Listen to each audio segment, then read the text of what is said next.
that have enabled the rise and the rise of the House of Tatas. Hello and welcome to Icons. I'm your host, Ramesh Damani.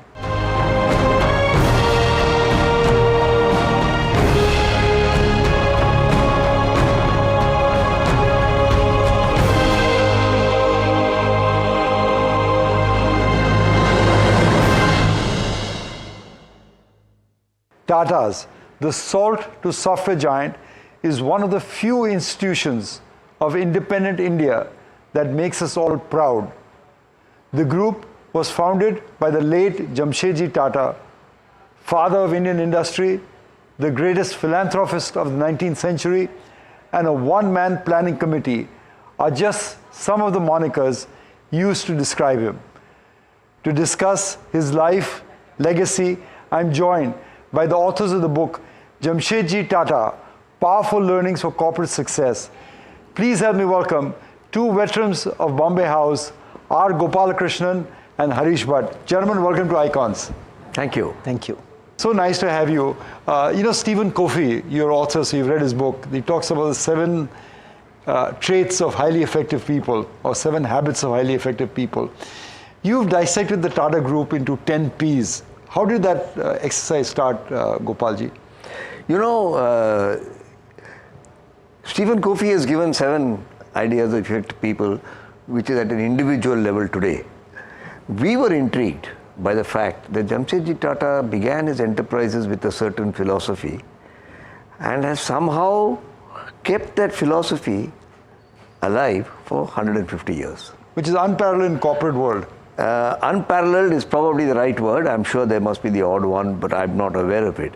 So people were slicing the cucumber, if I may take the metaphor, horizontally and getting slices. So how I created TCS, how I created Tata Steel, Tata Steel and so on, Titan. But we wanted to cut it vertically. And that caused me to ask exactly the question that you have touched upon. What was this cultural pillars that come through in the vertical slice? And that's how we arrived at the 10 Ps, principles, perseverance, and so on and so on. Let me pick on the first one. You talked about principles, Gopalji, and that has always been the cornerstone of any Tata enterprise. And it was principles that saved Tata Steel from bankruptcy 100 years ago. Tell me that story. There's a story with regard to, say, Tata Steel, which appears in the book, which I'm going to ask my esteemed colleague Harish Bhat to narrate. But before I get to that, I just want to say, where does principles fit into this? You have to have a philosophy. And that Jamshedji Tata had this philosophy of community being center stage is fairly well known and doesn't require me to repeat it. But that's a niyat. That is your objective, strategic intent. But out of that niyat comes niti, conduct. And principles are related to niti. So I'm a very strong advocate of niyat, niti and niyam. And we should not get lost in the niyam, forgetting the niti and the niti, first item that came there is principles, which is what are the guiding principles that you're going to leave for successors to manage this enterprise. And the story of Tata Steel and how it came near to bankruptcy in the 1920s is narrated in the book as an example of that. And I would request Harish Bhat to... Yeah, Harish, please step in and explain to me, how did Tata save Tata Steel from bankruptcy? Yeah, so Ramesh, it's a fascinating story. You know, Tata Steel began production in the 1910s, 1911 or 1912 is when it started production. Which was audacious anyway to begin with. Which was audacious anyway. The British were scoffing of Jamshedji Tata's idea. But Tata Steel became a reality because of Jamshedji Tata's vision and his son Dorabji Tata, who then became the second chairman of the Tata Group after Jamshedji passed away in 1904. He made sure that Tata Steel came to fruition eventually. Sometime by 1914, 1915, World War I had started. Tata Steel had also undertaken some expansion work towards the end of the 1910s. But because of the aftermath of World War I, the demand for steel collapsed. And it collapsed in places like Japan, which were a primary customer for Tata Steel. Right. And as a result, by the time you got into 1922, 1923, 1924, Tata Steel was facing very tough times. And Dorabji Tata was the then chairman of the Tata Group. Now, in the meanwhile, Dorabji Tata, many, many years ago, had also got married to a lady called Meherbai Tata. Correct. And he was deeply in love with her. So he had gifted her what was at that time the largest diamond in the world. It continues to be the 6th largest diamond in the world. Bigger than the Kohinoor, if I'm yes, not the mistaken. Jubilee diamond, and it was 254 carats in size. It was so expensive that I am told whenever they took it out of the locker, they had to pay a premium to the insurance agency. Now, I'll tell you why this story gets interesting as we go along. Sure. So one day in 1924, Dorabji Tata, seated in the headquarters of the Tata Group in Mumbai, receives a telegram from Jamshedpur, from Tata Steel. All is saying lost. that we have no money to pay our workers their next tranche of wages. Now, what does Dorabji Tata do? It was a very perilous state that Tata Steel found itself in. What he does, without blinking an eyelid, Lady Meherbai Tata and he commit their entire personal wealth to save the company. His entire personal wealth at that time was about 1 crore of rupees, which would be, I'm sure, many hundreds of crores today, but about 1 crore of rupees. That included this Jubilee diamond, the largest diamond in the world. Salaries had to be paid irrespective. Yes. No one had to be laid off. So he went to the Imperial Bank of India, which is the current State Bank of India, and he pledged his entire wealth, including the Jubilee diamond, and raised a loan of 1 crore of rupees. And that was used to pay the workers of Tata Steel. Not a single worker was retrenched. The company continued production. And as you went into the 1930s, Tata Steel once again became a very prosperous enterprise. And of course, the pledge was redeemed that Dorabji Tata had made.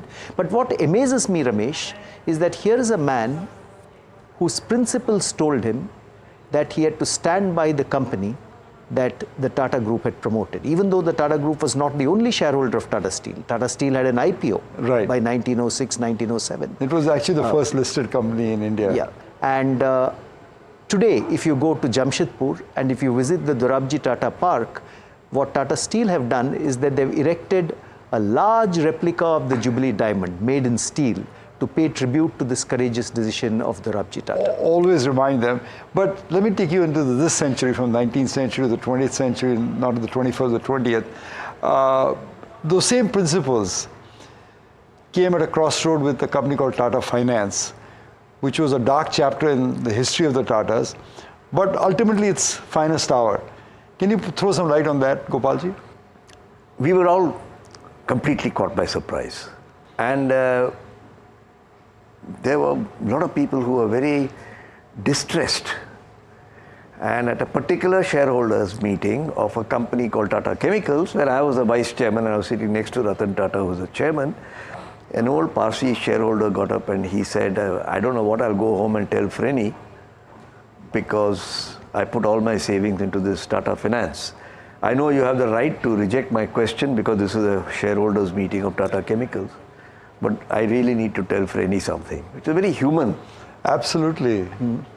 And to my great surprise, I'm sure he must have thought about it, but he got up and said, I'm allowing you to ask this question on Tata Finance in Tata Chemicals. Ratan Tata? Ratan Tata. Right.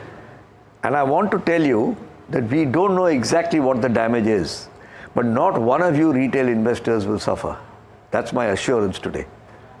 And then he sat down and I was sitting next to him and I said, boss, what have you done? You have no idea whether it's 50 crores, 100 crores, 5,000 crores. He said, if you want to say the right thing, you must say it at the right time. Otherwise, it's too late. And that is the message of both the Tata Steel story, which is separated in time by about 90 years between Tata Steel and Tata Finance. But the behavior was exactly the same. Own up, clean up, and move ahead. Take responsibility. Let me just briefly ask you about another incident that took place when the terrorists attacked Bombay and Indian hotels.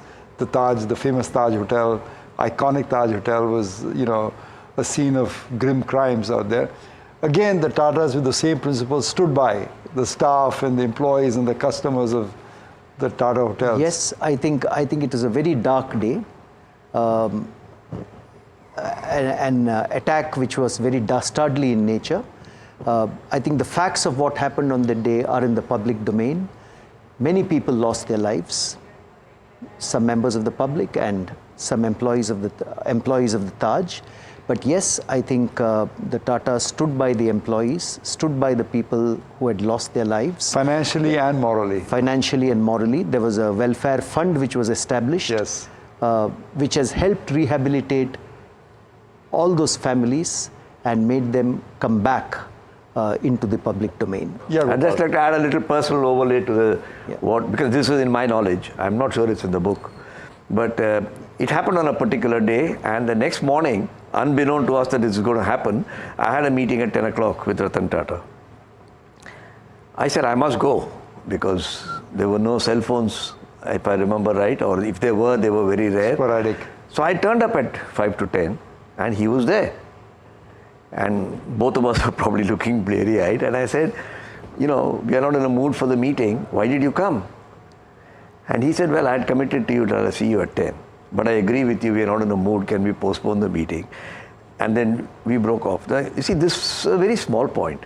I mean, as a chairman, he had the liberty to get his assistant to ring up. No one would have questioned that at that time. That's right. Yes. Yeah. The second thing I want to mention is a story told to me by the head of HR in Taj. And he said that he was taking Ratan Tata around to meet the wounded employees. I'm using this story to illustrate the empathy part of it, not just the intellectual part. And he was very eager to show that we had taken a lot of trouble for our employees. So he kept saying various things. And at the end, he said, sir, have we done everything properly? Is there anything else you want us to do? He said, no, I've not come here to judge whether you've done everything properly. I've come here to ask myself and answer the question, what else should we be doing? That's a very important lesson to remember. We think business is all about money. Business must have money to survive, but business without emotion is not going to survive. And that is a very major lesson that I take away. Let me get to another P that I find fascinating. They persisted with Tata Steel, and today it's an iconic company in the Sensex 30 stocks of India. Persistence is what enabled Harish Titan to survive. Can you give me that story of how Titan was finding its way and then became this huge company? Tanishq is today the most preferred jewelry brand across the country, the most preferred brand of modern Indian women. But we should know that in the first 6 years of Tanishq, it was not a profitable business. It was losing money. There were strategic errors that were made by initially introducing 18 karat gold, 18 karat studded jewelry. 22. Yes, but for Indian women, gold and jewelry is about Sridhan. It's not just adornment, it's also investment. And Indian women would buy 22 karat gold. And there was a time when there was a lot of skepticism about the Tanishq business, including within the Tata Group.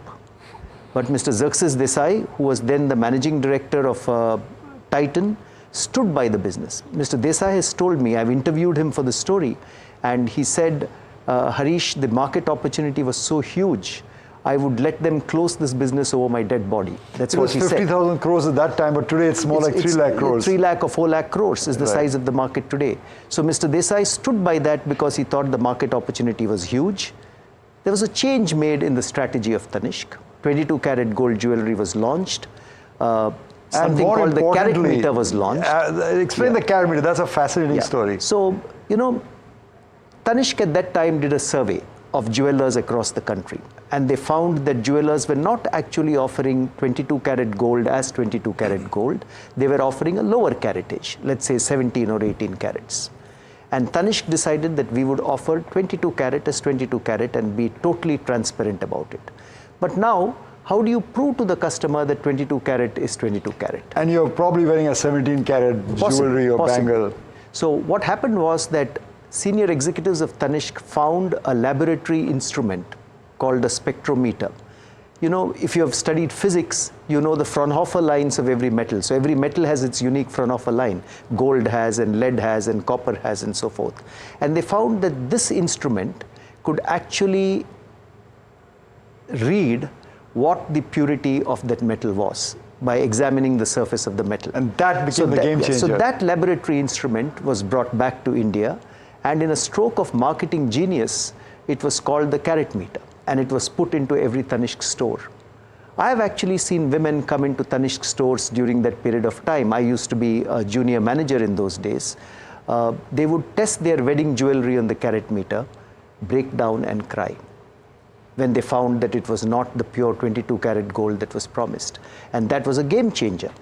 So Tanishq, along with purity, brought also modern expressions of traditional Indian designs of jewelry into the market.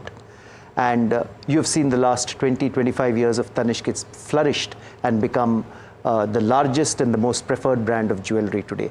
But it happened because Mr. Desai at that time, when the business was making losses, stood by the business and made sure that he gave it his full support. He was very, very persistent in his pursuit of that idea. And that's something that I narrate in this book and in this story. And you stand by your products, whether it was in Tata Finance or now in Tanishq. You stood by your product. Absolutely right. You stand by your product, and most importantly, Ramesh, you stand by the customer. P also stands for progress, and progress often takes place outside your comfort zone. How did a person who became a superpower in steel, in salt, move to software? What is the story behind that? So this is a tradition that has been set up over a long period of time. Progress comes because the leaders look at themselves as windows who are bringing outside perspectives into the business. Jamshedji Tata used to travel a lot, and he realized that from textiles he must move to steel. And so on and so forth. I won't go into every single episode. But come to the 60s, which is when Tata Consultancy came up, we had this wonderful power engineer called Fakir Chand Kohli. FC Kohli. FC Kohli, the marvelous, he's the father of Indian Father IT. of the Indian IT industry, absolutely. And he had come back with a master's in control systems and transmission lines. And he implemented a primitive sort of digital infrastructure to control the load centers of Mumbai.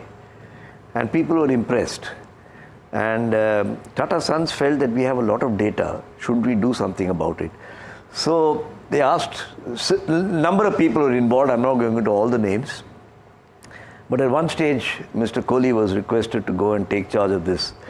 And here he was, the senior person in Tata Power, being asked to go and do a startup. Many people think startups are interesting phenomenon of today, but everything in Tata was a startup at some stage, including Tanishq. Yeah.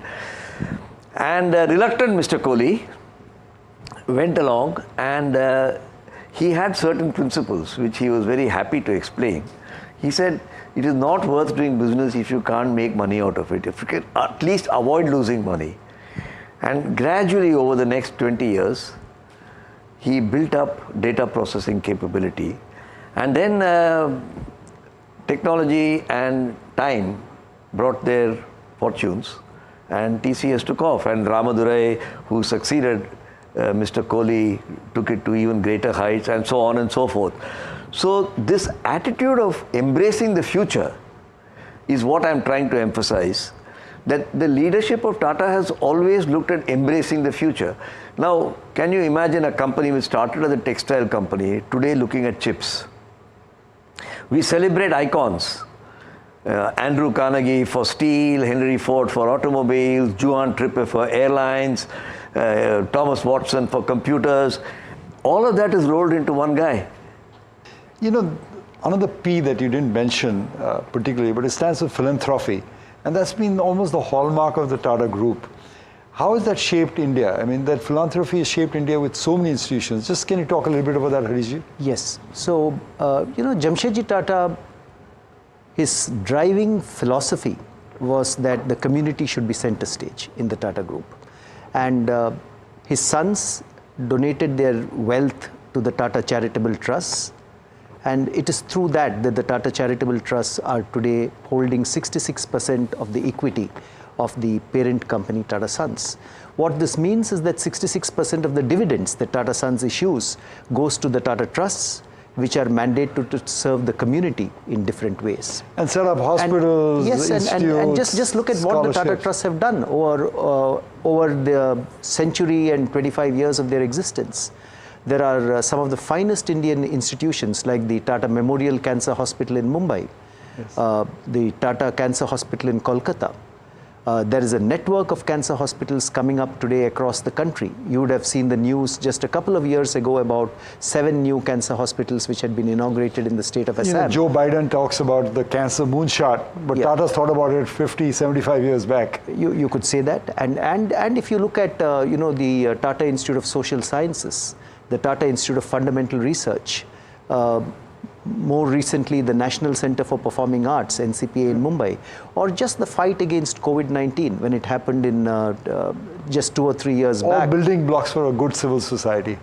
Yes, so all this I think, all this and more the Tata Trusts have contributed to. So the Tata Trusts have several verticals focusing on specific initiatives. And it comes from the cash flow that Tata Sons generates. It comes from the dividends that Tata Sons issues to the Tata Trusts. And since the Tata Trusts hold 66% of the equity of Tata Sons, there is a constant flow of dividends. Money earned from the community given back to the community. And I think JRD Tata said this very well, exactly what you have said today. JRD Tata said what came from the people has gone back to the people over and over again. I think that has been the philosophy. Absolutely right. Of course, one of the great sartaps, or the great leaders of the Tata organization has been JRD Tata. We're, my age, 50, 60, you probably still remember about him. But he was famous for his sartaps, the P for people that stands for... I want to give you a few names, generally from JRD Tata's era, and give me a synopsis of them so we can relive the memories of them. I'll start with you, Nani Palkhiwala. JRD Tata stated, and he acted in line with that statement, that I want to get people who are better than me. And I suspect Nani Palkhiwala was one such recruit. Legal luminary. He was a legal luminary. He was a finance minister India never had as finance minister. And he was a source of wisdom, which JRD probably valued. I wasn't there when Nani came into the board, but I was there in the end period before Nani died. And his budget speech was famous across the stock market. He educated the Indian public during the emergency time. Supported Ms. Gandhi actually also. Yeah, but at one stage he filed a case against, and JRD was horrified to learn that he is going to fight the Prime Minister. And Nani Palkhiwala told me the story himself. He said, I offered to resign from Tata Sons. And he says, no, you're doing what your conscience tells you. You will stay in Tata Sons. And the whole thing went through, and anyway, he's a great son of India. A great son of India, no question. Another great Tata Sartap was Darbari Seth. Not well known to the current generation, but iconic in many ways. Yeah, so I've had the privilege of working as Darbari Seth's executive assistant. Amazing. And he was a technocrat par excellence. He built Tata Chemicals. And plucked at 40 or so to build Tata Chemicals? Yes, he was very young. He had just returned from the US after doing his post-graduation in chemical engineering there when JRD Tata got him into Tata Chemicals. And Tata Chemicals was going through a very tough phase at that time because Mithapur was a very dry area. It did not have the water required. And people had virtually given up. Yeah, people had virtually given up on that company. But Darbari Seth, working with a very, very passionate team, built Tata Chemicals. He built water recycling plants. He ensured that Mithapur withstood the ravages of drought. He ensured that the technology to make soda ash, which was known to very few people at that time, was perfected in Tata Chemicals at Mithapur. And then look at what more he went on to do. He went on to launch Tata Salt, which is today, I think, the world's largest selling salt, but reaches half the population of India and Tata every Tea. year. He then inspired and launched Tata Tea, which is India's favorite brand of tea today. And he was plucked by JRD Tata almost from... Yes, he was very young when JRD Tata brought him into the Tata Group, and then he stayed with the Tata Group until he retired, much like Nani Palkhiwala did. Right. How about Rusi Modi? I didn't know Rusi Modi personally because he had left before I joined the group. He was quite a character though. But I'm told that he was a fantastic human relations person and he had a tremendous instinct for people. And while everything may not have been perfect about him, there's nothing perfect about any leader for that matter. He was a wonderful leader for Tata Steel at a very crucial time. And people remember Rusi Modi very fondly for plucking them out, for giving them a chance to move ahead and developing talent in Tata Steel. What will history write about Sumant Mulgaonkar? So Sumant Mulgaonkar was a perfectionist and a person who sought excellence in everything that he did. He would insist that every single machine, every single vehicle that came out of the Tata Motors plant, which was Telco at that time, Yes. was par excellence and world class.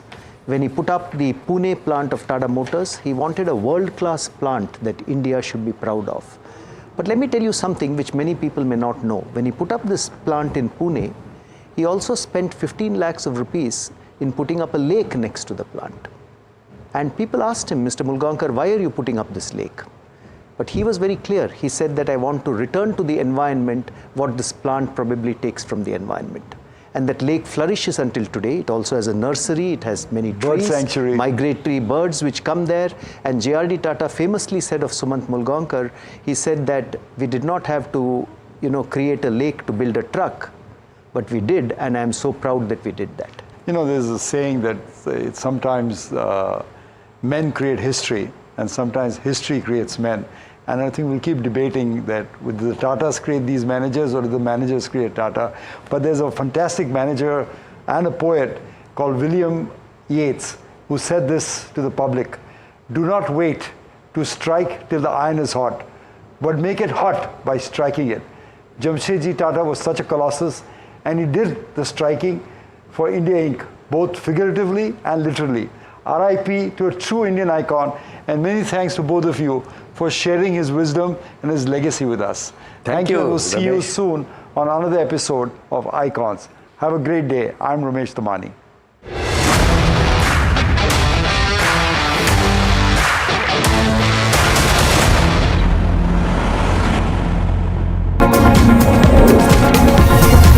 NDTV World Summit 2024, October 21st and 22nd, only on NDTV Network.